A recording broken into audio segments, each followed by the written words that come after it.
Os sintomas repetem-se em milhares de pessoas por todo o planeta. Dores de cabeça, ansiedade, angústia. Uma estranha sensação, como se algo ou alguém nos observasse. Como se algo ou alguém estivesse a monitorizar as nossas vidas. Somos capazes de reter na memória apenas 30% do que fazemos durante um dia. Mas, e se perscrutássemos as nossas recordações e encontrássemos momentos que não deveriam estar lá? Rapto.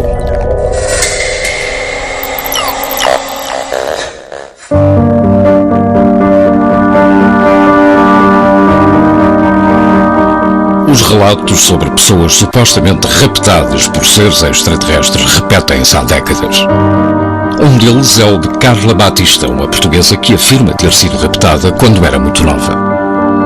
Via luzes, tinha zumbidos nos ouvidos, ouvia às vezes uns sons mais agudos, via muitas vezes no quarto à noite o surgimento de luzes, o colchão tipo incandescente, situações de facto estranhas. Era uma menina retraída e tinha cada vez menos amigos. Com o passar dos anos, esta situação começou a afetar seriamente a sua vida social, tendo recorrido a várias terapias em busca de ajuda.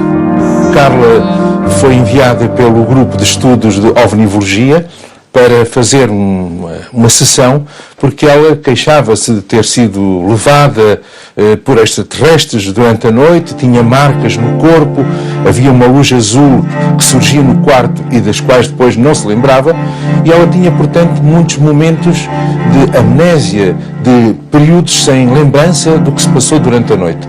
E ela veio, portanto, para esclarecer essas situações. E eu recebia como médico, como um terapeuta, para ajudar a integrar esses momentos. Momento como o que ocorreu a 4 de setembro de 1989, quando Carla e vários amigos saíram de Lisboa para passarem uns dias de férias.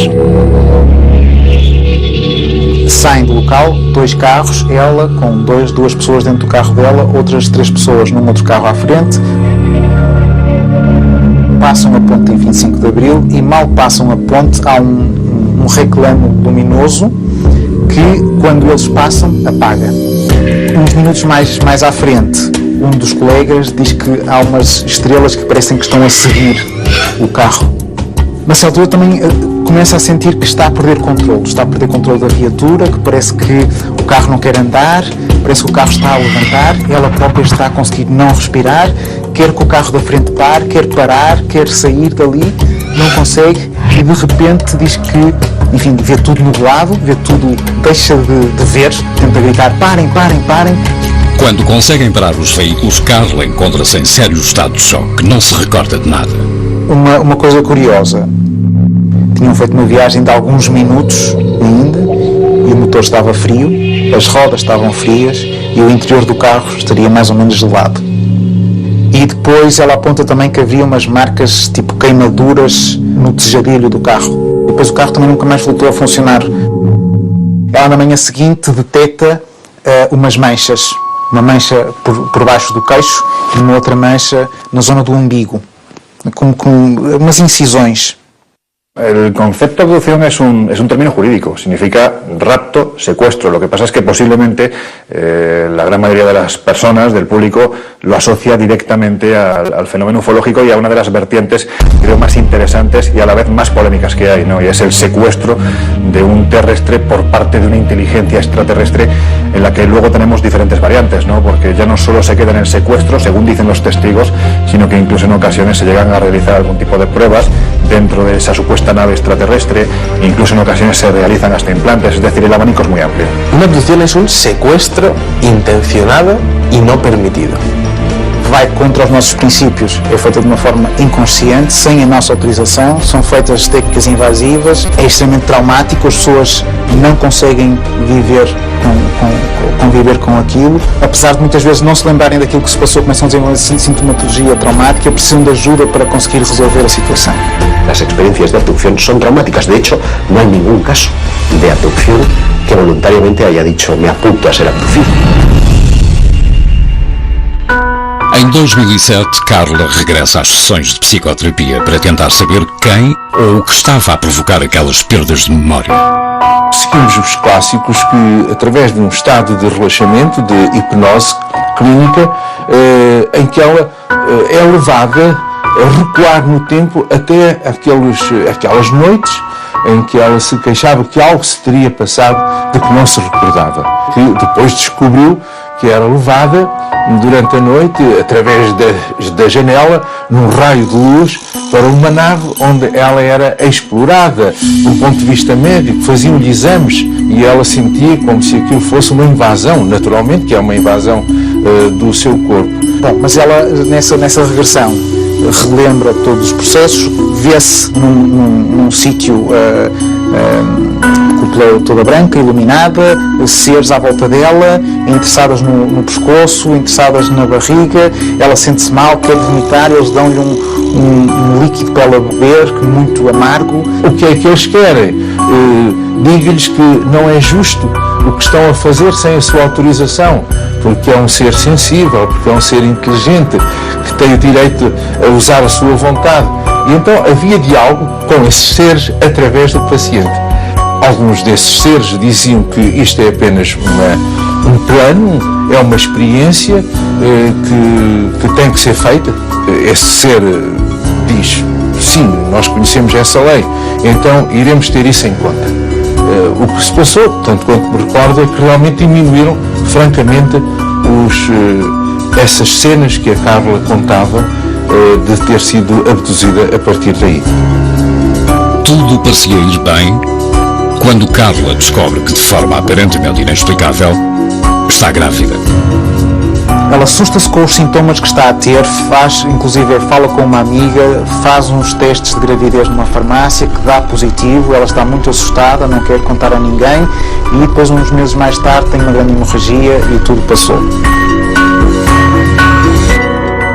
Mas ela diz que nessa sua abdução, uma vez teria visto uma grande câmara onde estariam outros bebés provetas em tubos gigantes e que um deles seria o filho dela. Admitamos que una raza o varias razas de seres alienígenas vienen hasta la Tierra y secuestran generalmente mujeres jóvenes. ¿Para qué?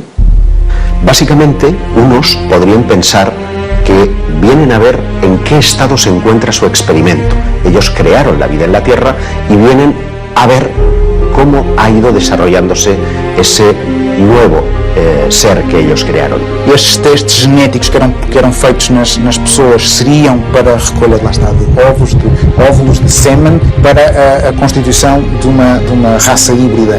Da mesma forma como o Homo sapiens sapiens conseguiu sobrepor-se ao homem de Neandertal, aqui haveria uma raça híbrida que futuramente viria a tomar conta do planeta y sobrepor-se ao Homo sapiens sapiens. Sin lugar a dudas, el fenómeno abducción acompaña al ser humano desde que tiene conciencia de ser hombre.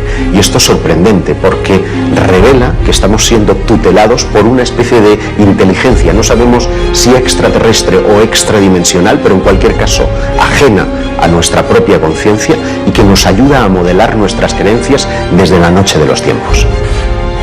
De hecho, eso vendría a explicar el porqué de esa pieza que falta en lo que es la evolución del hombre, que es el eslabón perdido, ¿no? Es decir, hay un momento en el que hay un salto cuantitativo y cualitativo tan enorme que hay quien piensa que algo tuvo que ocurrir, y dentro de ese algo tuvo que ocurrir caben muchas posibilidades. Una de ellas es que genéticamente fuéramos manipulados por unas inteligencias que están fuera de este planeta. La segunda hipótesis, igualmente inquietante, es la posibilidad de que necesiten de nosotros y vengan a recoger especímenes de la Tierra para crear una raza híbrida que sea necesaria en ambos planetas, en el suyo de origen y en el planeta Tierra. Muitas das mulheres referem, depois de terem sido tirados os óvulos, abduções mais tarde são-lhes apresentados estes bebés, como sendo filhos delas. Muitas delas referem compartimentos grandes onde estavam depositados estes bebés todos e elas eram acompanhadas e eles mostravam este é teu, e os extraterrestres queriam que ela lhes ensinasse como transmitir o amor, como criar esta ligação emocional, porque estes novos seres supostamente teriam ausência de emoção. Na década de 1970, o prestigiado investigador Joseph Allen Hynek criou a terminologia que é hoje utilizada pela maioria dos investigadores do fenómeno dos OVNIs. Nela establecem-se 4 tipos de contacto. Los encuentros del primer tipo estarían aludiendo a luces lejanas en el firmamento. Los encuentros del segundo tipo es cuando ese objeto se presenta ya como algo coherente, como una nave. Los del tercer tipo son aquellos en los que el ovni ya está aterrizado, incluso muestra una cierta interacción con el terreno. Se pueden ver humanoides a su alrededor cogiendo muestras o tomando algún tipo de medida en el entorno. Y finalmente están los encuentros del cuarto tipo, que nos entran en la dimensión más psíquica del fenómeno ovni, es el fenómeno abducción. Em 1961, Barney e Betty, casal de Nova Hampshire, observam uma luz a meio da noite. Viajam de carro, regressando das suas férias no Canadá. Barney coge unos prismáticos de la guantera, mira esa luz, comenta con Betty si se trata de un ovni, si es cualquier otra cosa, sigue la ruta y unas curvas más adelante ese objeto se ha vuelto una luz cegadora que está posada en medio de la carretera con un ser de piel azulada que les está invitando a pasar. Barney queda aterrorizado. De hecho, las punteras de sus pies estaban desgastados porque literalmente fue arrastrado hasta el interior de la nave. Nenhum dos dois parece recordar-se do ocorrido naquela noite e naquela estrada.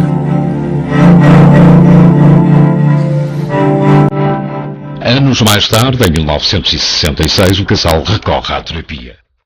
Desde aquele estranho incidente, ambos sofriam de pesadelos muito parecidos. Foram atendidos pelo Dr. Benjamin Simon, que os submeteu a vários processos de hipnose. Faz sessões de hipnose, sessões separadas, cada um com a sua sessão, e ambos relatam o mesmo. Apesar dos constantes protestos do casal, foram separados dentro da nave. Betty relatou como lhe colocaram uma potente luz sobre a cara e a deitaram sobre o que parecia ser uma mesa de operações. Cortaram-lhe uma mecha de cabelo e examinaram-lhe os olhos, as orelhas, os dentes e as mãos. Os seres usaram algo parecido a um escalpelo para raspar e obter amostras da sua pele. Em inglês rudimentar, os supostos extraterrestres disseram-lhe que estavam a realizar testes ao seu sistema nervoso e com uma agulha de 10 centímetros introduzida através do seu umbigo, um teste de gravidez. Sin ningún tipo de sedación, se le introduce una especie de aguja a través del conducto umbilical.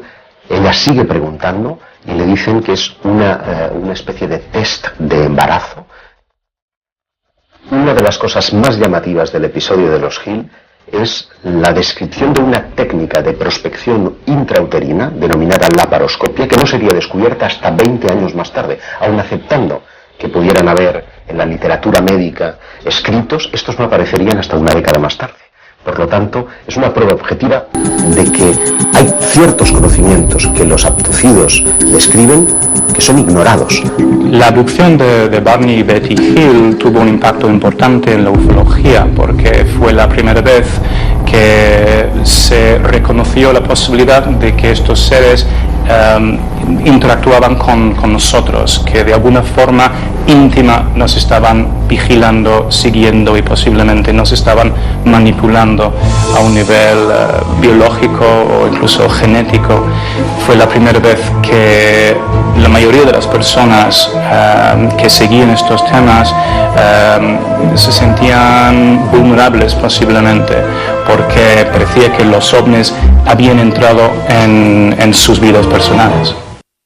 El estudio de las abducciones es tremendamente monótono. Todos los episodios tienen un modus operandi que es prácticamente idéntico. El protagonista suele estar conduciendo generalmente de noche, de repente una luz lejana se hace presente, él la observa y a continuación esa luz ya está posada en el suelo. Unos seres le invitan en unos casos, en otros son forzados al interior de lo que ya es claramente una nave y allí son sometidos a todo tipo de experimentos, de reconocimientos médicos, de un chequeo muy general pero con un punto común, y es que todos ellos tienen un interés fundamental en la genética, en la reproducción. Lo que suelen decirnos los protagonistas de estos incidentes es que después de su experiencia la sensación es la de estar controlados, la de estar sirviendo información vía monitoraje de sus actividades a lo largo del tiempo. Y esto explica el por qué en muchos casos de abducción parece haber una especie de recurrencia en el individuo. Generalmente hay un primer caso que suele ocurrir en la niñez, alrededor de los 8 y 12 años, y posteriormente suelen irse produciendo otras visitas parecidas a lo largo de su vida. Esto significa que existe un estudio previo de todos los seres humanos por parte de estas entidades y que eligen a uno de ellos porque les interesa algo que tienen ellos. Es decir, con un muestreo de 7.000 millones de personas, cada uno con nuestro ADN y cada uno con nuestra personalidad, les interesa algo que tienen y ese algo lo están controlando y monitorizando durante el resto de su vida. Posteriormente hay otro elemento común en las abducciones y es que el testigo no recuerda esta hasta tiempo después. Incluso tienen que entrar en escena hipnoterapeutas que son los que le traen al presente ese recuerdo del pasado, y a partir de ahí la vida.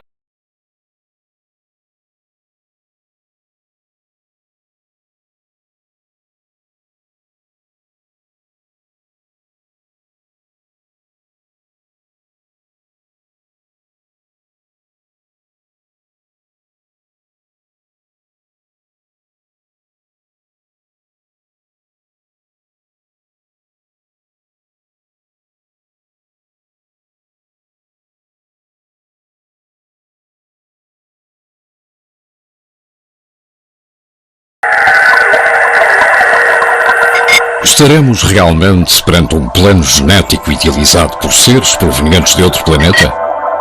Quase 2% da população de algumas cidades alega ter sintomas de ter sido raptada pelo menos uma vez. Entre essas centenas de milhares de pessoas, só algumas afirmam possuir algum tipo de prova física da manipulação a que foram submetidos. El tema de los implantes quizás sea el más interesante a nivel de abducciones por la prueba física que eso conlleva.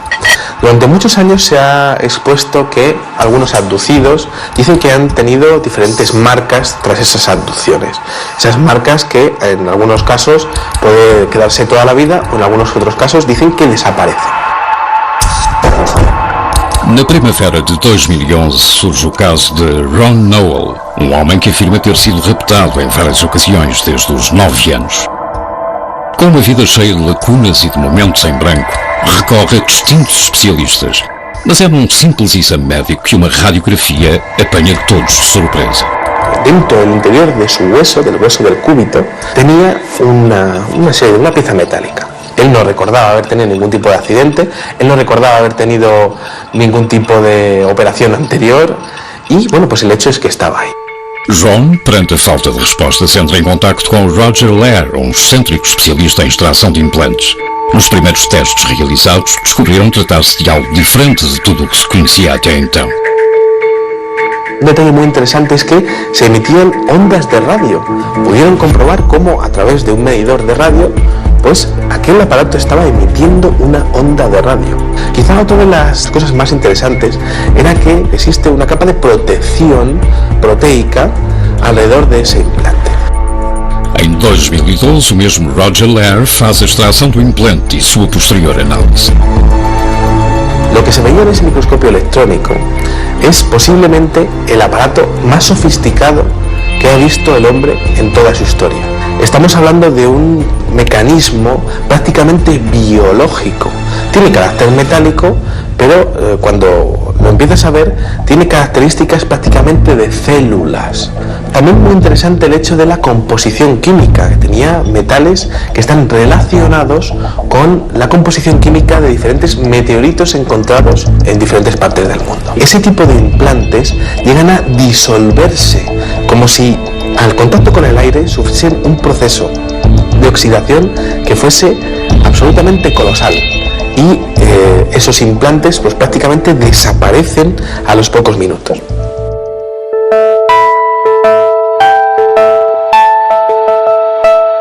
Cuando estamos hablando del fenómeno de las abducciones, estamos hablando prácticamente del fenómeno de la monitorización.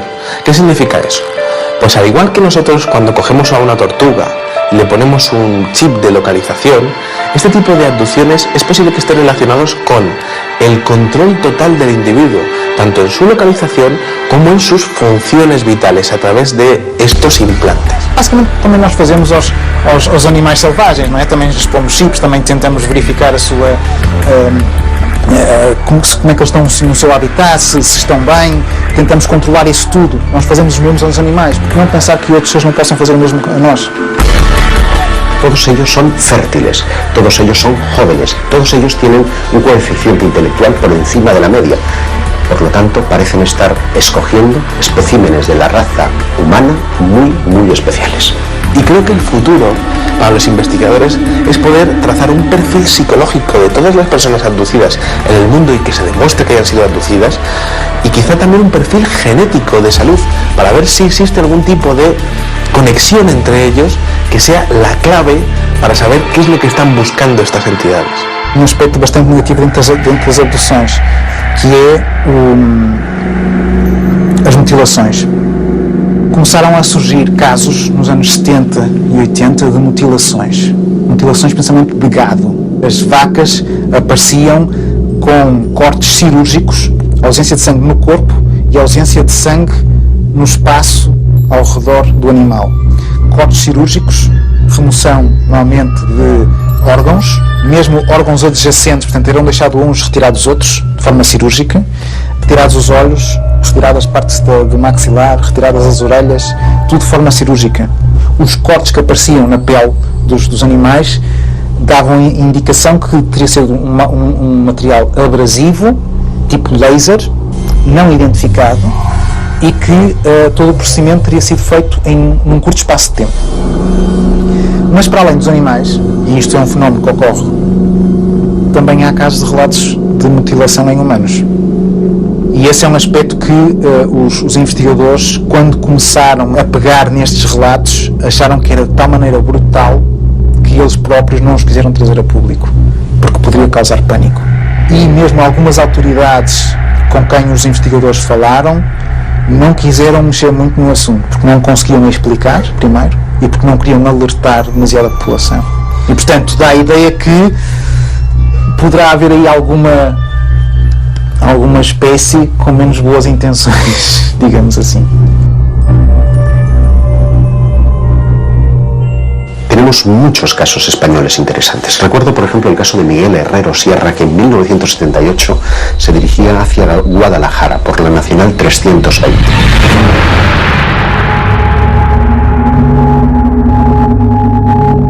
O seu veículo começa a comportar-se de forma estranha e falham os sistemas eletrónicos e o rádio.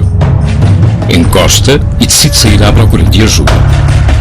A medio camino se encuentra un individuo que podría pasar por un ser humano normal y corriente, porque el único rasgo distintivo que le hacía especial es que iba con un mono ajustado con un círculo rojo. Él pensó que era un mecánico. El caso es que este hombre le convence para que le siga, le lleva a un claro en el bosque, en donde encuentra una nave posada, dice que tiene forma de sombrero, que está a unos 10 metros por encima del terreno y que deja caer un rayo de luz hacia la superficie del terreno. Miguel vê-se imerso num feixe de luz que o transporta até ao interior do que parece ser uma nave espacial.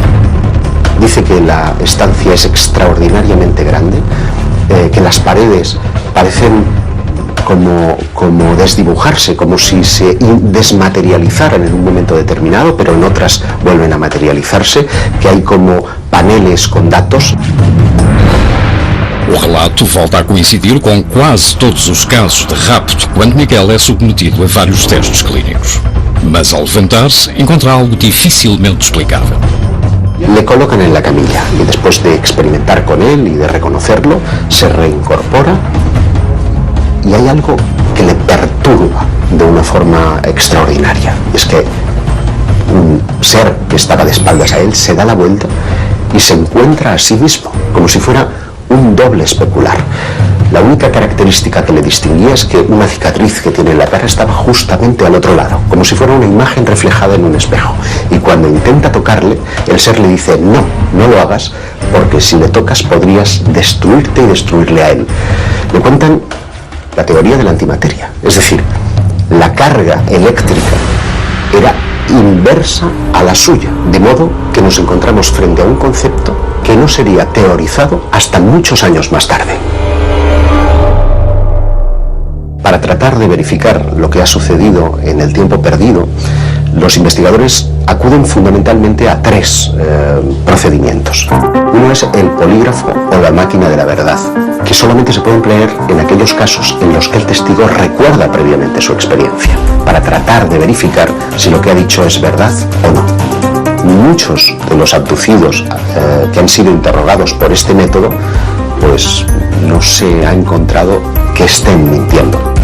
El segundo método es el llamado pentotal sódico o suero de la verdad. Lo que trata es de inducir a través de una droga, de una sustancia psicotrópica, un estado de relajación en el que parece imposible mentir. Es un método muy cuestionado, por lo que el método más popular y utilizado para rescatar los recuerdos de los abducidos es el de la regresión hipnótica.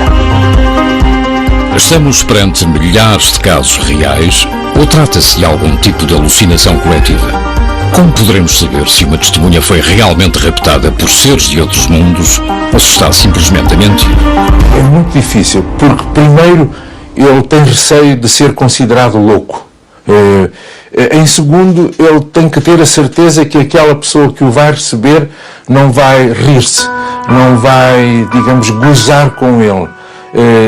Tem que ter a certeza que vai receber aquilo que ele diz e não faz comentários, aceita. E só depois é que se entrega ao próprio processo. E sobretudo porque vem com momentos dos quais não se recorda, mas que aparece com marcas no corpo, que sente que algo se passou e que tem flash dos quais não consegue integrar na sua vida. Portanto, vem muito confuso, um pouco receoso até aquilo que vai descobrir. Se elas têm, então, um contato com outros seres, por exemplo, depois é difícil conversar com outras pessoas a respeito. É difícil contar para os amigos, né? E mesmo procurar profissionais que estejam abertos a ouvir esse tipo de problema. En ocasiones la intuición es fundamental, ¿no? Porque esa persona está buscando ese último clavo al que aferrarse, va buscando una respuesta a lo que le ha ocurrido y esa respuesta la busca en ti, en el investigador, en el periodista, en la persona que se acerca para escucharle y que no se ríe de esa experiencia. Parte de la idea de que la intuición juega un papel fundamental, no para saber evidentemente si una persona ha sido abducida o no, pero sí para saber si está mintiendo o no. São pessoas absolutamente normais e que muitas vezes ficam surpreendidas, portanto não são pessoas que se interessem previamente pelo tema e estejam à caça do fenómeno, a olhar para o céu sempre, não, surge, quer dizer, surge no dia a dia as pessoas mais naturais, nas situações mais vulgares. E ao fazer a regressão e pedir que volte para a primeira vez em que isso aconteceu, ela se vê então tendo uma experiência de abdução e aí de repente se vê levada, né? Y pasa por cosas que no entende. Pero tiene un pequeño problema, y es que en hipnosis también se puede mentir.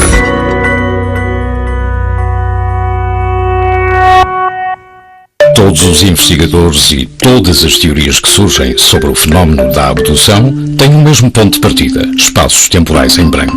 Minutos, dias, semanas, meses ou anos que as vítimas asseguram ser incapazes de recordar. Nós temos então estratégias de aceder memórias profundas do nosso inconsciente. Só que nós tentamos não influenciar de modo nenhum o que se passou. Dizemos, por exemplo, vá para a noite do dia 23 ou 24 de junho. Tente perceber o que se passou, descreva o que se está a passar, olhe para a sua direita, olhe para a sua esquerda. Quando foi que sentiu isso? Foi quando estava na mesa de operações, por exemplo, a ser submetido a uma anestesia, aquele ambiente todo inóspito. E muitas vezes também nós identificamos experiências que acontecem com outros seres, de contatos com outros seres que não fazem parte do mundo manifesto, tal qual como nós o conhecemos na nossa consciência usual. Isso sim, posso testemunhar que é de uma intensidade e de uma catarse, de uma dor quando há casos para isso, de uma alegria quando há casos para isso, de medo, terror, é vivido com muita intensidade. Que é o coração que bate mais depressa, a transpiração nas mãos, né? Cuando el testigo, la persona en este caso que ha sido víctima de una supuesta abducción, empieza a hablar, yo parto de la idea de que el primer sorprendido es precisamente el psiquiatra o el hipnoterapeuta que está llevando a cabo esta experiencia, porque lo que le están contando aparentemente no se corresponde con una persona ni que esté loca, ni que tenga algún problema mental, ni que esté mintiendo, ni que esté fabulando. Aparentemente hay algo real, y esto suele salir a través de los procesos de hipnoterapia. Ser estudado, tentar perceber o que há por trás.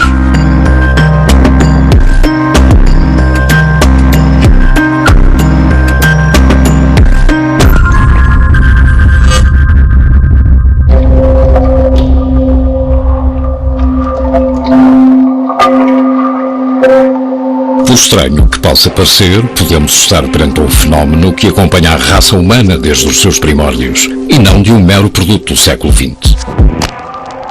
Pero es especialmente en el periodo de la Edad Media donde vamos a encontrar una serie de relatos que parecen encajar 100% con las modernas abducciones. Me estoy refiriendo a los íncubos y súcubos.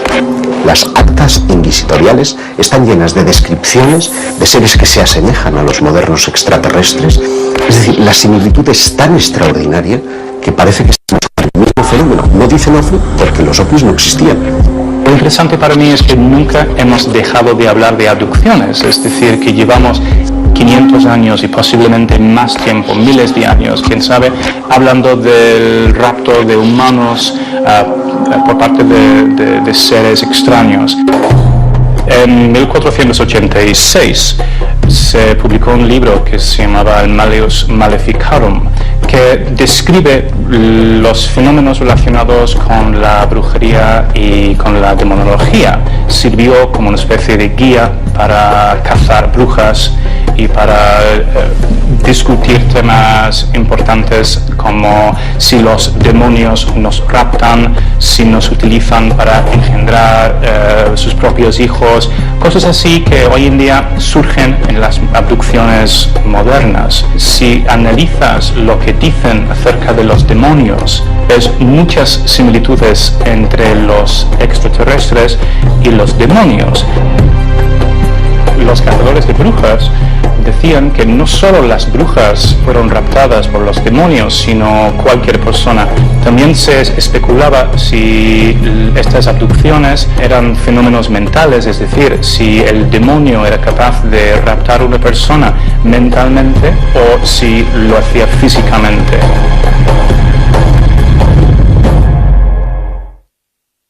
Llegaron a 4 conclusiones. Primero, que a veces las abducciones de personas en el siglo XV eran fenómenos físicos y a veces fenómenos puramente mentales. También concluyeron que no había ninguna forma de predecir exactamente quién sería raptado por los demonios. También que estas abducciones podían ocurrir de forma visible o invisible, y también llegaron a la conclusión de que muchas personas son secuestradas contra su voluntad. Otras características de los demonios, según apuntaron los autores del Malleus Maleficarum, eran que cuando comunicaban no se les veía mover las bocas, es decir, que parecían comunicar de una forma misteriosa. Creían que el sonido les salía desde dentro sin tener que pasar por la boca. Esto se puede comparar con los seres extraterrestres que se supone que comunican de forma telepática. No existía la palabra telepatía en el siglo XV. En en las abducciones actuales se habla de cómo los extraterrestres pueden crear una especie de visión o panorama para que los testigos se confundan, no saben exactamente lo que está pasando. Los demonios hacían exactamente lo mismo y creaban visiones en la mente de los testigos para convencerles de que realmente no estaban en una reunión de diablos, sino que se encontraban en casa o en un sitio bastante idílico. Los seres sobrenaturales en el folclore y también en la demonología tienen cierta obsesión por las actividades sexuales de los humanos y también con la posibilidad de crear una especie de híbrido entre ellos y los humanos. Los diablos parecían sacar semen a los humanos y transportarlos de alguna manera y crear otros seres utilizando este producto. Y a veces incluso embarazos que terminaban de una forma bastante misteriosa y desaparecían de repente. Evidentemente, con el paso de los siglos, la vida es otra, el entorno es otro, la tecnología es otra, y lo que antes identificábamos como dioses o demonios, ahora identificamos con extraterrestres. Ante el reto que suponen los viajes interestelares, algunos investigadores han sugerido si ellos, esos seres que llamamos extraterrestres, no estarían en realidad ya en nuestro mundo, desde la más remota antigüedad, que se hubieran quedado. Dentro de esa teoría prospera una que tiene que ver con el mundo intraterrestre. Em 1985, Xavier Claret, fotógrafo profissional, sobe ao Monte del Montseny, na Catalunha, para cobrir uma reportagem sobre o dolmen de Valgorrina. Sem saber como, vê-se rodeado por uma densa neblina. Cuando se estaba aproximando al dolmen, siente un olor fétido, como a huevos podridos, y pierde el conocimiento. Segundo o relato de Xavier, parece ter sido arrastado por algo ou por um grupo de pessoas até ao interior de uma caverna. Es curioso porque cuando lo recobra, a su alrededor hay unos seres de aspecto monstruoso, con la piel viscosa, que están colocando un líquido ámbar en su piel, y uno de ellos parece estar manipulando el dispositivo de cámara. De modo que lo que nos lega son dos polémicas fotografías que muestran planos muy desenfocados de lo que en apariencia son las manos de estos seres intraterrestres y una cabeza distorsionada. El relato es 100% real. Xavier fue sometido a regresión hipnótica, fue sometido al polígrafo y a la prueba del pentotal. Él describe a los seres de 1,20 m aproximadamente, como con carnes muy flácidas, muy viscosos y de aspecto monstruoso, y además con un olor verdaderamente fétido. El rostro parece tener como una especie como de antenas o algo parecido, con unas orejas como muy caídas, muy viscosas, y lo que son los ojos son prácticamente como dos botones estirados en el rostro. Seres verdaderamente monstruosos.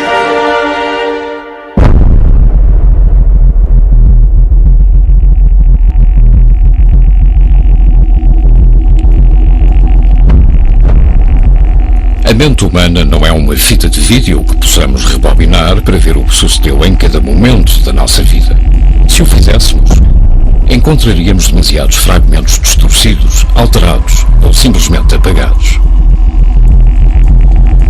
As sequências mais danificadas da fita corresponderiam aos episódios mais traumáticos: medo, dor, angústia, solidão, falsas memórias ou algo que não queremos lembrar. ¿Qué ganan los abducidos contándonos esas experiencias que a menudo despiertan la sonrisa de sus vecinos y semejantes? No ganan nada, tienen mucho más que perder. Yo siempre les he definido como una suerte de infiltrados, como una quinta columna, como seres que, siendo escogidos por esa eventual raza de extraterrestres, tienen una misión a cumplir. El qué y el cuándo lo ignoramos.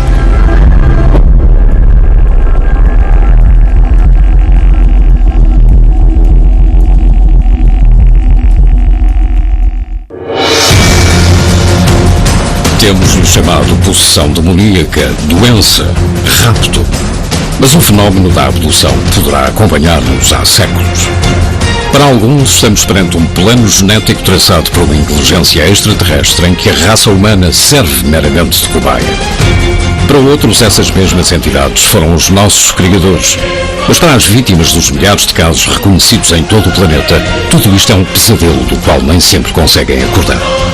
Algo muito difícil de explicar.